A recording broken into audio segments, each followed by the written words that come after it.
नमस्कार दोस्तों, हिंदी क्लास में आप सभी का हार्दिक स्वागत करता हूं, अभिवादन करता हूं। दोस्तों, सबसे पहले हमने कवि श्री रामधारी दिनकर जी के बारे में परिचय प्राप्त किया था।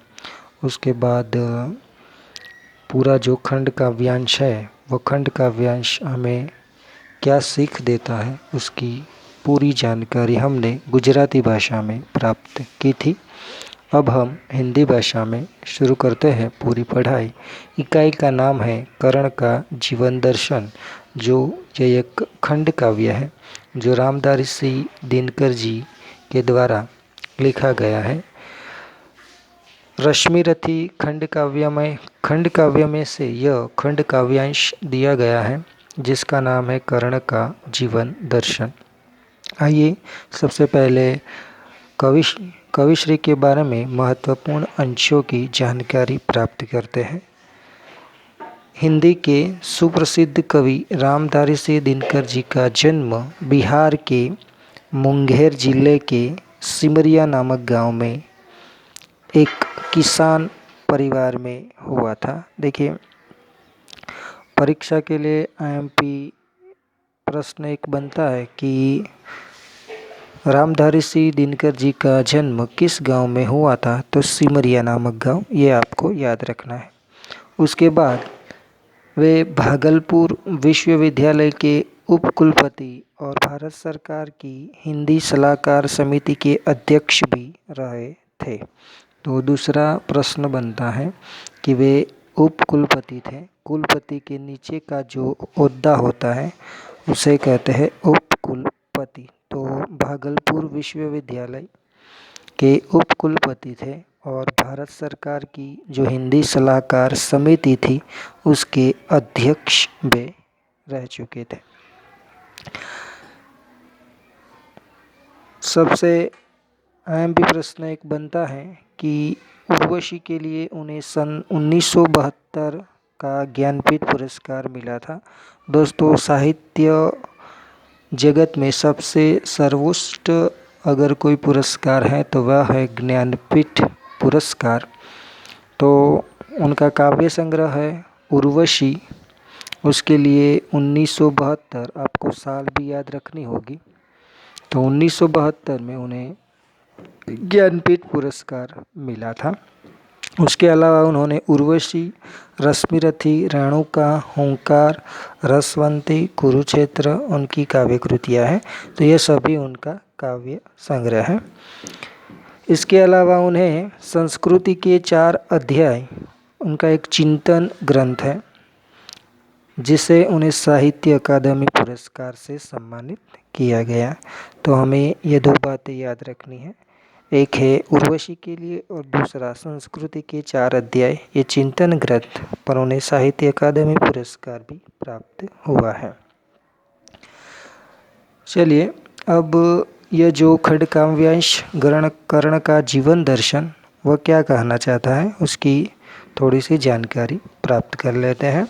प्रस्तुत खंड काव्यांश में रश्मिरथी महारथी कर्ण के करुण किंतु भव्य जीवन की मीमांसा करने वाला खंड काव्य है। तो यह जो रश्मिरथी पूरा खंड काव्य है उसमें यह जो खंड काव्यांश दिया गया है जिसका नाम है कर्ण का जीवन दर्शन, उसमें महारथी कर्ण यानी कि महाभारत के जो महान पात्र है उसमें कर्ण एक महान योद्धा और महान व्यक्तित्व था। उसकी करुण दया सभर जीवन और उसके जो विचार हैं,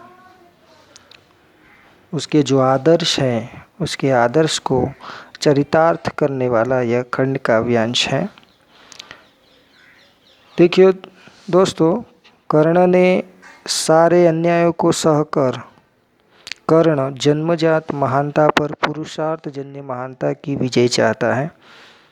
खंड काव्यांश की सबसे अहम और महत्वपूर्ण ये पंक्ति है कि कोई भी व्यक्ति हो वह जन्मजात महान नहीं होता, वह अपने पुरुषार्थ से, अपने मेहनत से महानता प्राप्त करता है। तो यह कर्ण यही साबित करना चाहता है, यही लोगों को मनाना चाहता है कि कोई जन्म से महान नहीं होता, उसके वंश से महान नहीं होता, लेकिन जो महानता प्राप्त करता है वह अपने पुरुषार्थ से, मेहनत से प्राप्त करता है। तो इसी बात का वह खंडन करते हुए पुरुषार्थ और मेहनत की विजयी बात साबित करता है। अंत में जब पांडव श्रेष्ठ के रूप में सब कुछ प्राप्त करने का प्रलोभन सामने आता है, तब भी वह अविचलित रहता है। दोस्तों, गुजराती में मैंने आपको बताया था कि महाभारत का युद्ध होने वाला था और श्री कृष्ण कर्ण को अपने दल में यानी कि पांडवों के पक्ष में शामिल करने के लिए उनके पास आते हैं। तो उन्हें कई प्रकार के प्रलोभन, पांडव चेष्ट का सम्मान भी वे देना चाहते हैं। फिर भी इन सभी धन दौलत वैभव माल मिलकत से वह अविचलित रहता है और उसके लोभ में, उसके प्रलोभन में वह बहता नहीं है। जिससे आज तक साथ दिया उस मित्र को किसी भी मूल पर, मूल यानी कि कीमत पर छोड़ना नहीं चाहता। दोस्तों, जन्म से लेकर आज तक यदि उसके खराब समय में किसी ने साथ और सहकार दिया है तो वह है दुर्योधन। तो वह किसी भी कीमत पर अपने श्रेष्ठ मित्र दुर्योधन को नहीं छोड़ना चाहता। कृष्ण कर्ण को पांडव के पक्ष में ले जाने के लिए उससे मिलते हैं। तो ये जो खंड काव्यांश की शुरुआत है वहीं से होती है, कृष्ण और कर्ण के संवाद से। कृष्ण कर्ण को पांडव के पक्ष में ले आने के लिए उससे मिलते हैं, उस कथा प्रसंग से प्रस्तुत काव्यांश लिया गया है। तो यहाँ पर श्री कृष्ण कर्ण को कई प्रकार की प्रलोभन देते हैं, फिर भी उन सभी प्रलोभनों को कर्ण ठुकरा देता है और अपने जो आदर्श है, अपने जो उच्च विचार है, अपना जो मित्रता भाव है वह यहाँ पर प्रकट करता है। यहीं से खंड काव्यांश की शुरुआत होती है।